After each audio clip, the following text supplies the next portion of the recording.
narinje kukubwira ngo mu bintu byose ukora ikintu cyatuma Imana igushima. Kandi burya gushimisha Imana mwabishobora, kuko nimba mubasha no gushimisha abantu bigakunda, nayo abantu nibo barushye. Burya Imana ntigoye, abantu nibo bagoye kubashimisha.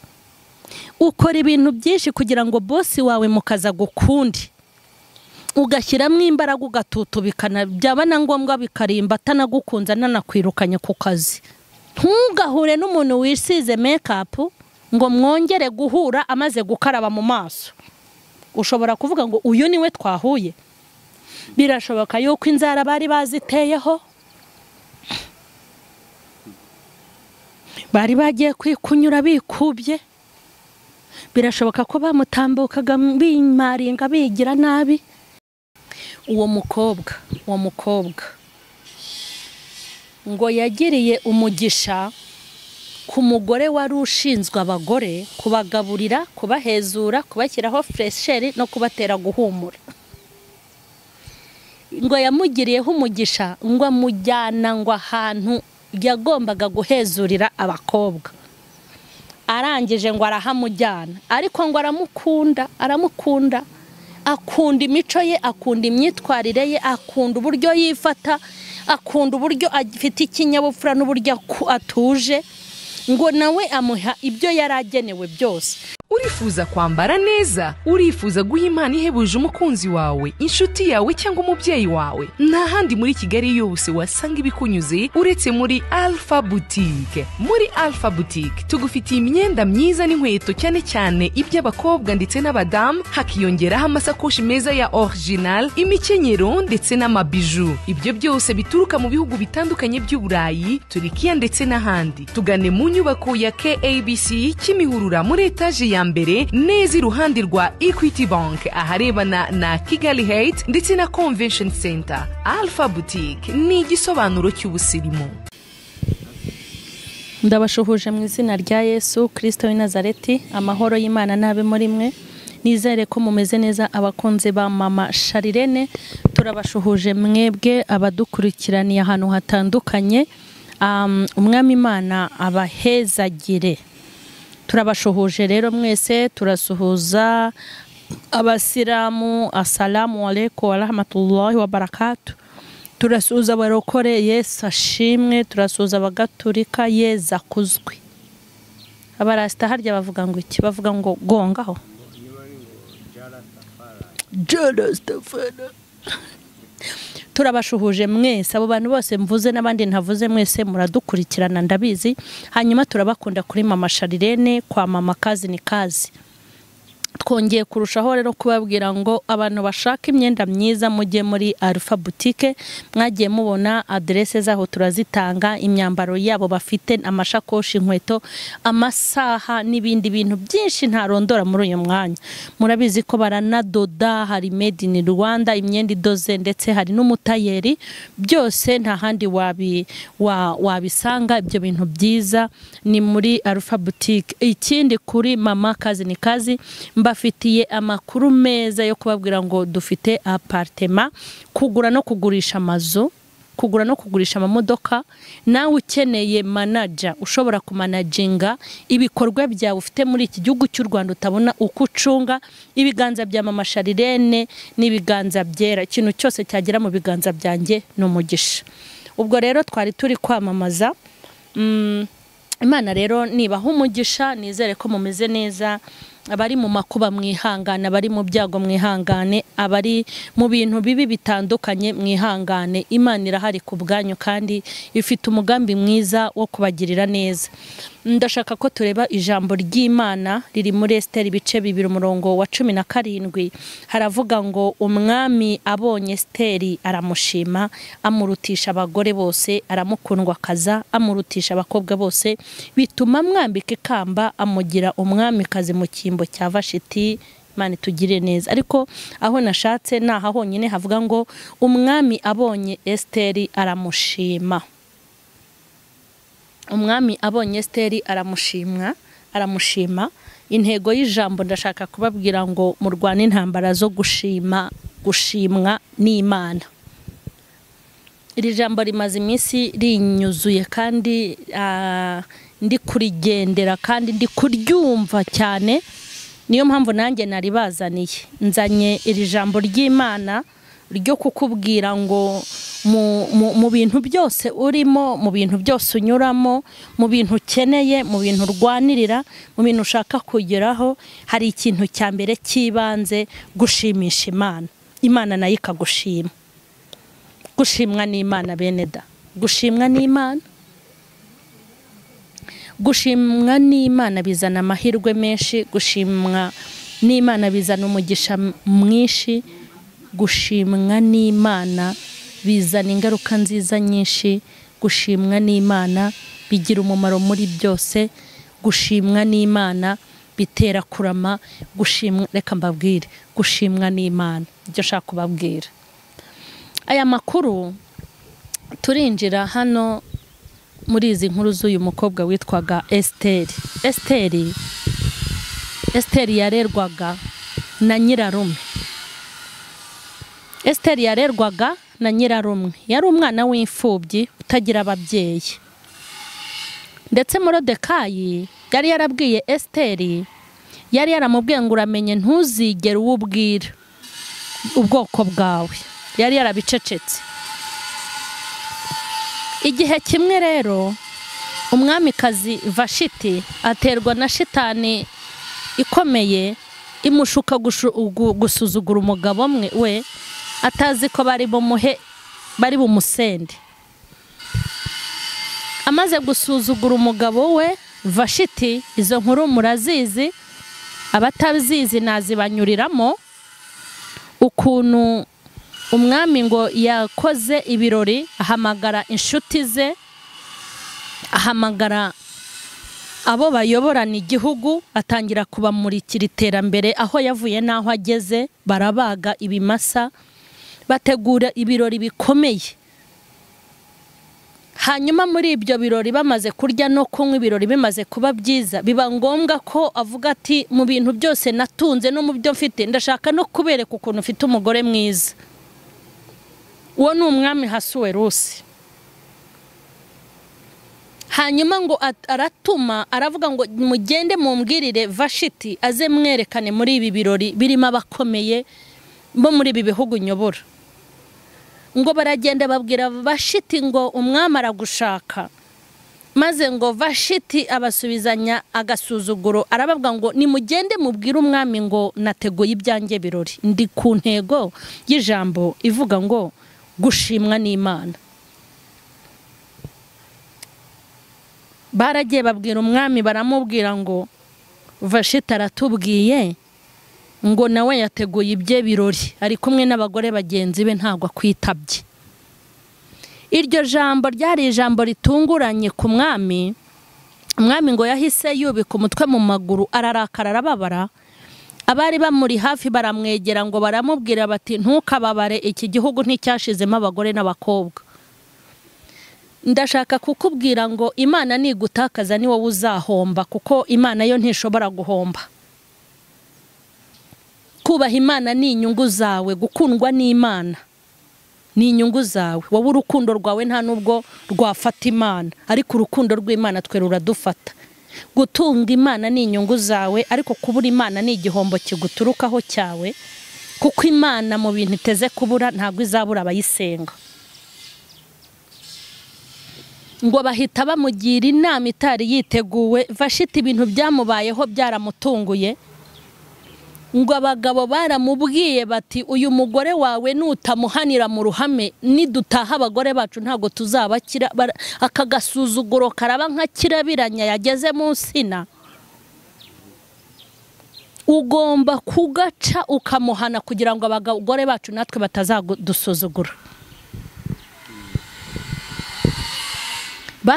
Umwami bahise bakora inama yihutirwa, basohora itangazo ryihutirwa ritari muri gahunda. Ngo barangije bashyiraho itangazo ngo umuntu wese w'umubyeyi ufite umukobwa mwiza, arangije amushyira ku isoko. Bishatse kuvuga ni nka kumwe bavuga ngo amarushanwa ya Nyampinga, hakaba abantu bajya gupiganwa. nuko byagenze ngo ahantu hose hari abakobwa beza babateranyiriza hamwe, ariko ngo mu bakobwa beza ngo hazamo nande, hazamo n'umukobwa w'imfubyi witwaga Esiteri. Uwo mukobwa nubwo nta se na nyina bagiraga, ariko Bibiliya yavuga ngo yari afite uburanga. Uwo mukobwa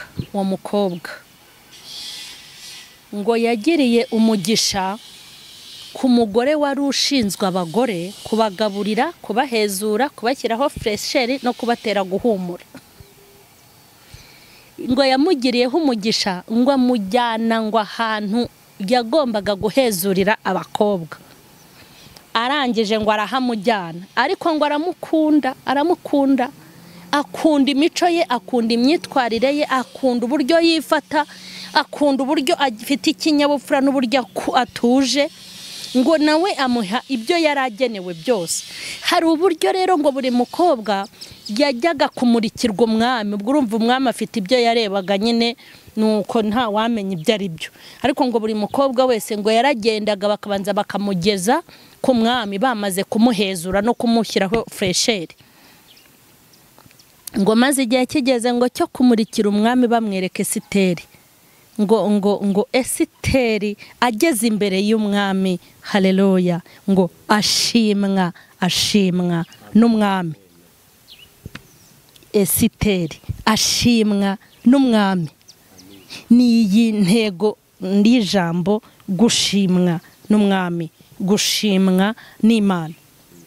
Umwami rero yagushimye nta nundi wakugaya, kandi umwami yavuze ati mukimvana imbere nk'ubwije ukuri, naho waba ufite amadigiri, nimbara amadigiri, naho waba ufite imiturirwa, naho waba waraguze Nyarugenge uri wenyine, naho waba ufite amakonte muri Amerika no muri Canada no mu Bwongereza, naho waba ufite za City Tower na za biki, naho yokoyowe umwami yakurebye nabi.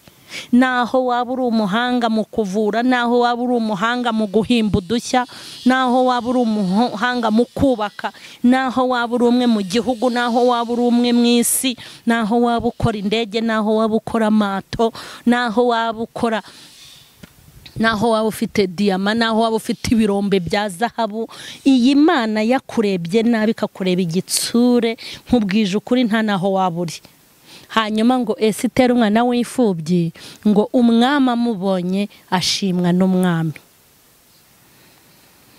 Amaze kumushima rero, hanyuma se umwami yagiye kumushima hatari abandi ba Nyiramwiza bipenengekezaga. Buriya harimo abari barogosha ingoyi, hari abari bikubiseho make-up. Rero make-up nimba ari ikintu gisetse na make-up ibaho. Make-up iyo abantu bisize ngo make-up, iyo ufite inkovu make-up irazi kabitwikira ibikovu byabishishi byo mu maso. Make-up irazika ntugahure n'umuntu wisize make-up ngo mwongere guhura amaze gukaraba mu maso. Ushobora kuvuga ngo uyu niwe twahuye. Birashoboka yuko inzara bari baziteyeho, bari bagiye kwikunyura bikubye, birashoboka ko bamutambukaga bimaringa bigira nabi, bari bikozeho ryaka. Ariko ngo Esiteri umwami amubonye aramushima. Hanyuma nimureke mbabwire, usibye kwigiza nkana, dukeneye Imana mu buzima bwacu mu buryo budasubirwaho, kuko ibintu byasubiwemo. Dukeneye Imana kuko turi ku ndunduro y'isi. Dukeneye Imana kuko Satani ibintu byose yateye agasonga bugari yabyicayemo. Dukeneye Imana ya Yakobo ngo itubere umurengezi w'ubuzima n'ubugingo. Dukeneye Imana ngo idutabare na duteturure. Dukeneye Imana ngo iturwanyirize n'ibiduhiga. Dukeneye kunezeza umutima w'Imana kugira ngo Imana ninezerwa natwe ibone kutunezeza. Narinje kukubwira ngo mu bintu byose ukora ikintu cyatuma Imana igushima. Kandi burya gushimisha Imana mwabishobora, kuko nimba mubasha no gushimisha abantu bigakunda, nayo abantu nibo barushye. burya Imana ntigoye, abantu nibo bagoye kubashimisha. Ukora ibintu byinshi kugira ngo bosi wawe mukaza gukundi, ugashyiramo imbaraga ugatutubikana, byaba na ngombwa bikarimba atanagukunza nanakwirukanye ku kazi. Niko abantu bakora. Abantu mukora ibyinshi mukanezeza abakunzi banyu, udufaranga twose wakoreye, udufaranga twose wakoreye umushahara, ugasanga nayo kogosha ubwanwa wayabuze kandi wabonye ayo kujya kumutezaho inzara. Urumva se gushimisha Imana mubishatse byabananira? Ukora iyo bwaba gukikwega ukanikwedura kugira ngo urebe ko yagukunda sheri wawe, ukemera ku mushahara ukagabanyaho utwumukodeshereza yageta atahamo. Urumva ubutikweduye se ubwo urumva kunezeza Imana wabishatse ntiwabishobora? Uzi kugira ngo umwitangire mugene ngo mugiye gusohokana, hanyuma nugenda nimugenda mugeraho musohokera uvuga uti nifata ifirite ebyiri amafaranga aranshirana, reka mubwire ko mpaze bamuha ukuguru kw'inkoko. Ko mumenya se gushimisha abantu, bamuha ukuguru kw'inkoko, njyewe ndinywera fanta gusa ndamubwira inti naje ndiye. Nawe ubizi neza ko ushonje, niyo firiti ukajya urabyindi muyishaka, ariko urashaka gushimisha umukunzi. Ubu se niwemera ukikwega, warangiza ugakodesha imodoka ihenze itajyanye n'ubushobozi ukanikopesha kugira ngo nimutembere uzamujyana ahantu heza, nibura abone ko uri umuntu w'umugabo. Nkurikije ukuntu tujya dushimisha abantu bigakunda, n'Imana tubishatse twayishimisha kandi byakunda. Ariko imbaraga uri gutakaza mu gushimisha umuntu uzajya rusororo, umuntu uzajya amageragero ukamwibagirwa, umuntu uzaguhinduka, umuntu uzakwanga akanakwangiza, umuntu uzaguha karite jone agutunguye, umuntu uzakwanga agakunda abandi, umuntu imbaraga dutakaza mu gukunda ibintu tuzasiga inaha. Mba numva nakubwira ngo ukiri imbaraga mu gushimisha Imana, nayo Imana nimara kugushima nje kukubwira ngo noneho bizakunda kandi bizemera. Umuntu arakora agashimisha bosi, ariko iyo haje umuntu kurusha gukora arakwirukana, ntiyibuka ko wanamunejeje. Wagize ibyago se ukangirikira mu kazi ke ugacika amaguru, nta nubwo azibuka no kuguha ya soda, ntabwo azibuka ko wangiritse uri kumwubakira, ntabwo azibuka ko wangirikiye mu kazi ke. Hazavuga ati we nta maguru ugira, ajugunye hariya azana abayafite. Ariko iyi Mana niyo mupfuye, niyo upfuye no mu rupfu mujyanayo, niyo urwaye kwa muganga murajyana, niyo muri komi gusanga ikakuganiriza, niyo udafite epfo na ruguru mukomeza kubana. Hanyuma nakubwiraga ngo shimisha Imana, Imana niyishima nawe uzabigiramo inyungu nyinshi. Nta muntu wigeze urakaza Imana wigeze ubaho. Rimwe ngo Abisiraheli babiri basambaniye mu ihema, ngo Imana irarakarira babara, umutima wayo urababara. Hanyuma Imana ihita ibona umugabo w'inkwakuzi, ngo aragenda mu ihema ngo afata icumu, ngo arangije araribakubita baryamye bafatanye ngo rihinguka ku butaka. Ngo Imana aho iri mu ijuru ngo inezezwa n'uwo muntu, iravuga ngo ntacyo nubwo bancumuyeho, ariko maze umujinya kubw'ibyo nkoreye. Imana iramugabira, ariko babandi baba barapfuye. Nta muntu n'umwe wigeze ubabaza Imana wigeze abaho imyaka ye yose yo kubaho yishimye.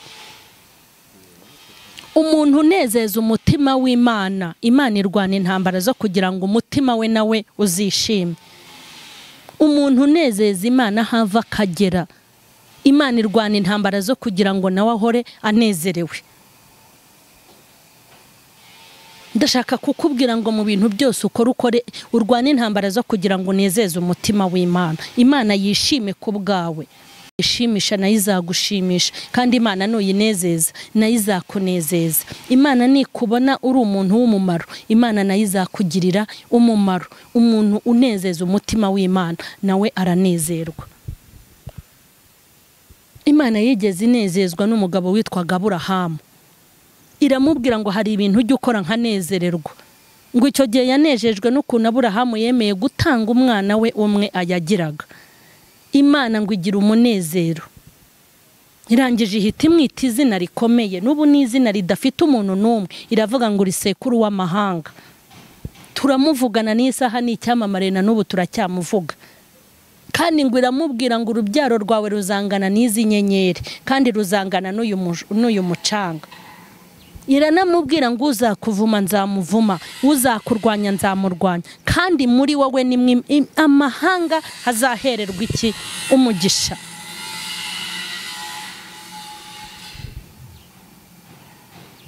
Umugore witwa Debora yanejeje Imana. Yaravuze ngo ntabwo Abisiraheli baneshwa mpara abagabo nubwo batinye, ngo arangije ariyemeza abagiye ku rugamba. Maze Imana iravuga ngo abagabo bananiwe, umugore arabikunze, ngo amaboko y'Imana n'imbaraga z'Imana biherekeza Debora mu ntambara, arangije atsinda urugamba kandi ngo abagore ntibabarwaga. Imana ishimwe. Bifurije kunezeza Imana, bifurije kunezeza Imana, kandi ndumviriza jambo narisoreza hangaha. Umuntu yigeze arakaza Imana, umugabo witwa Farawo Imana yamutumyeho iramubwira ngo ndekurira ubwoko, maze Farawo rero agira ngo ni mugenzi we w'umugabo mutumyeho, ntamenye ko ari umugabo waremye isi akarema n'ijuru, akabamba ijuru nta wumufashije, akubaka ijuru nta muhereza n'umuyedi bari kumwe, uwadendeje inyanza akarema ibiguruka n'ibigendera ku butaka. Ngo aramubwira ati uwo nguwo witwa Uwiteka ninde? Aramubwira ngo rega nindiho wakuntumyeho. Ndiho ni igiki? Uzi kugira ngo amenye Imana iyo ariyo. Imana ngo yazanye ibyago 10 mu Egiputa, ngo mu mapantaro ya Farawo no mu mabogisa ye hatangiye kuza inda, tangiye kuzimena n'imigi yazo. Aravuga ati nyamara ubanza ariyo. Imana iti hoya abagabo bararutana. Imana itangira kunyanyagiza ibikeri. Farawo ati nyamara ubanza ariyo. Tihoye buretse ndaje nkwereke. Ngo amazi yo mu Egiputa ahinduka amaraso. Ati nyamara ubanza ari wa mugabo. Imana iti buretse gake. Ngo abana b'imfura batangira gupfa. Farawo ati nyamara handemeye. Nta muntu n'umwe ushobora kubabaza Imana ngo agubwe, ntago byaguhira. Hanyuma ndashoje nababwiraga ngo ni munezeze Imana kandi ngo ni mushimwe n'Imana. Mujya mushimwa n'Imana. Gushimwa n'abantu bijya biba, abantu bakadushima bakadukomera mu mashyi, abantu bakakujya inyuma. Hari ku Imana ahantu hose uri muri kumwe, mbifurije gushimisha umutima w'Imana. Hanyuma Imana aho iri mu ijuru ijye gushima, ijye gushimira aho uri muri korari, igushimire aho uri mu ivugabutumwa, ijye gushimira mu rusengero rwawe, igushimire mu masengesho usenga, ijye gushimira aho ukorera mu kazi, ijye gushimira aho ukorera naho utaha, ijye gushimira muri telefone yawe, ijye gushimira mu bikorwa bya buri munsi, mu nshuti n'abavandimwe n'imiryango. Imana igihore gushima. Imana nibahe umugisha. Abatarakora subscribe nimukore subscribe, mukore share, comment, inama n'ibitekerezo byose birakenewe. Imana ibahe umugisha. Amen.